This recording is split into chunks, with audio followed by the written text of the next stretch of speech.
ফরিদপুর জেলার খুমার নদীতে সোমবার শতাধিক যুবক স্পিডবোট ও নৌকায় সাউন্ড বক্স বাজিয়ে প্রদর্শনী চালায়। নদীতে উচ্চ শব্দ, গান বাজানো এবং দ্রুত নৌকা চালানোর কারণে স্থানীয়রা আতঙ্কিত হন। প্রত্যক্ষদর্শীদের বরাতে জানা গেছে, যুবকদের হাতে ছিল দেশীয় অস্ত্র। যুবকেরা তখন আইন শৃঙ্খলা বাহিনী দেখে তৎক্ষণিক নদীতে ঝাঁপ দিয়ে পড়ে। এ ধরনের সন্ত্রাসী কার্যক্রম দৃশ্য মাঝে মধ্যে বাংলাদেশের বিভিন্ন স্থানে দেখা যায়।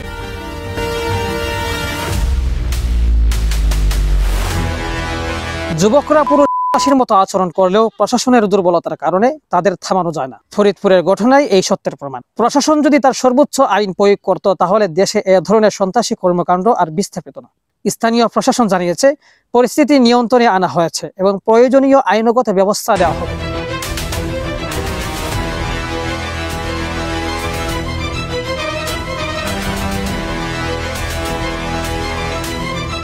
শেখ সাদি, বিডিএস নিউজ।